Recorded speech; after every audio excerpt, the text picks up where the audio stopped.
Once, in a crowded city filled with noise, dust, and endless movement, there lived a young girl named Amara.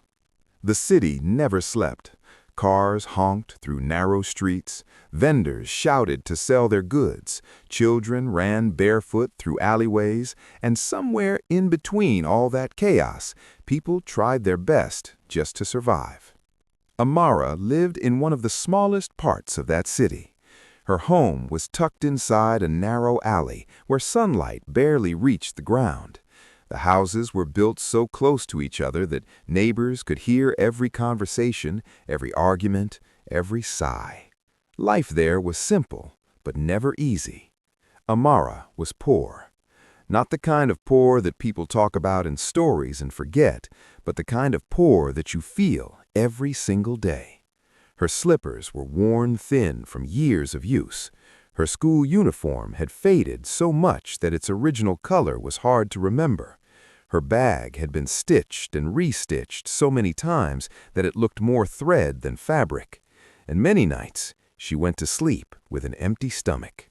But inside Amara, there was something no one could see, something invisible, something powerful, a dream. Amara didn't just want to live the life she was given. She wanted to change it. She wanted something bigger, not just for herself, but for her family.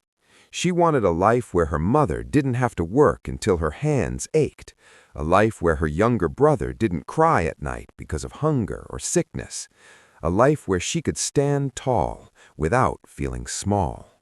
But dreams like that were not welcomed in her world. Whenever Amara spoke about her dreams, people would laugh, not because they were cruel, but because they believed they were being realistic. "Dreams don't fill empty stomachs," one neighbor would say. "You should focus on earning money, not imagining big things," another would add. Some would smile at her, but in a way that said, "You don't understand the world yet." Others were more direct. "A girl from this place can't change her life. Accept it." Those words stayed with her. They followed her. They echoed in her mind when she tried to study. They whispered to her when she felt tired. They grew louder on the days when everything felt too heavy. But even then, deep inside, Amara believed something different. She believed her future was not defined by her present. She believed that where she started did not decide where she would end. One evening, after a long and tiring day, Amara climbed up to the rooftop of her building. It was one of the few places where she could be alone. From there, she could see the city stretch endlessly, lights flickering like stars that had fallen to the ground. The air was cooler up there, quieter. For a moment, the noise of the world faded. She sat down and hugged her knees. Her thoughts felt heavy. Her chest felt tight. And for the first time in a long time, she allowed herself to feel everything. "What if they're right?" she whispered to herself. "What if I'm dreaming too big?" A soft voice interrupted her thoughts. "Why do you look so troubled, child?" Amara turned. Standing behind her was an old woman. Her name was Leela. She lived a few houses away and was known in the neighborhood as someone wise, calm, and different. While others rushed through life, Leela moved slowly. While others complained, she listened. Leela walked over and sat beside Amara. She didn't speak immediately. She simply waited. After a few moments, Amara spoke. "Everyone says I can't do anything great," she said quietly.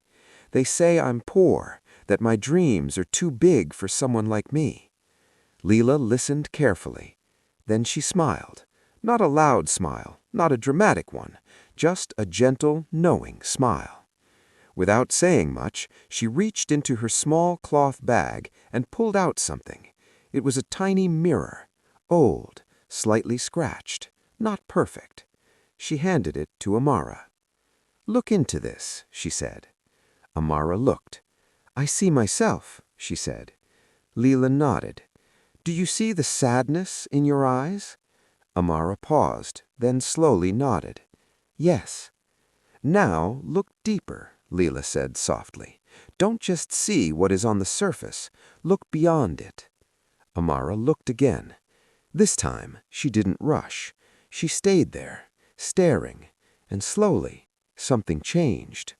Behind the sadness, behind the tiredness, behind the doubt, she saw something else. A spark, small but real. "I see something," Amara whispered. Leela nodded.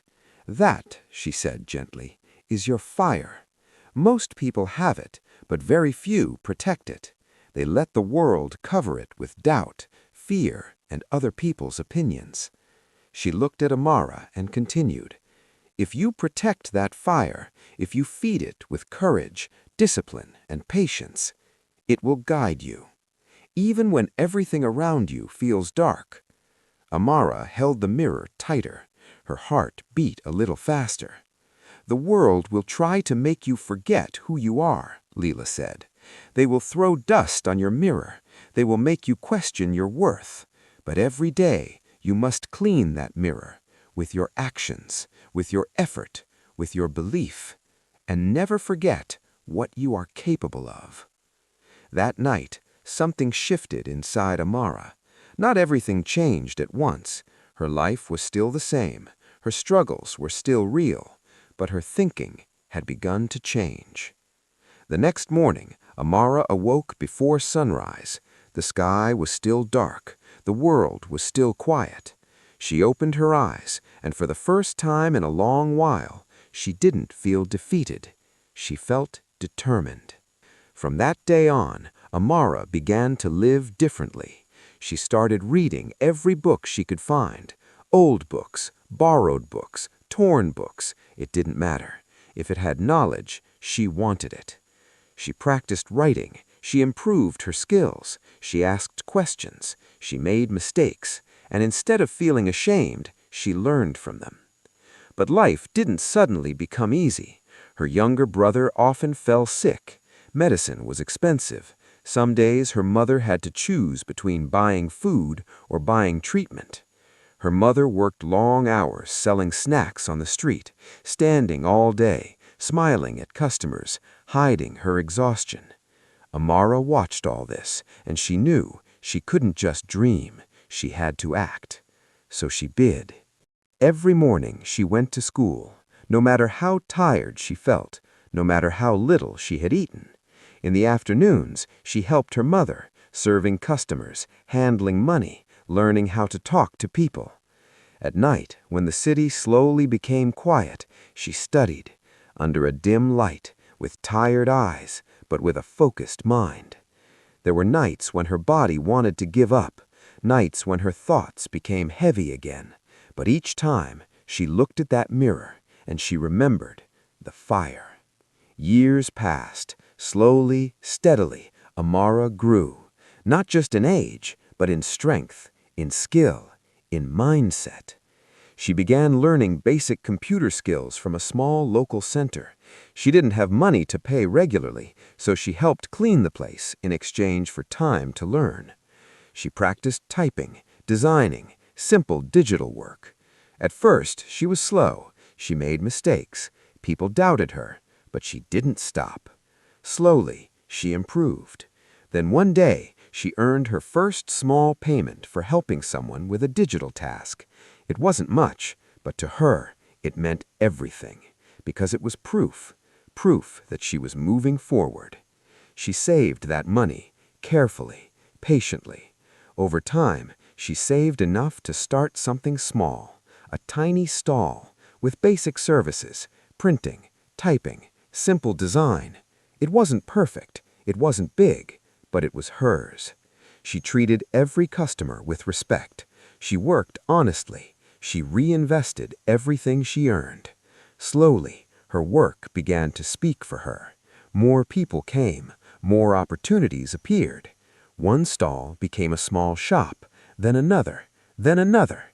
Years later, Amara built her own small tech service brand. The same streets that once doubted her now respected her. The same people who once laughed now looked at her with admiration.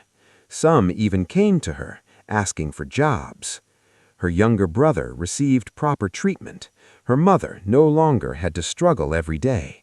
And for the first time, her family felt safe. One evening, as the sun began to set, Leela came to visit her. Amara welcomed her with deep respect. Leela looked around and smiled. "You see," she said softly, "the world often tries to make small lives feel smaller, but those who dare to think big change everything." Amara looked at her, holding that same old mirror in her hands. She smiled, because now she understood.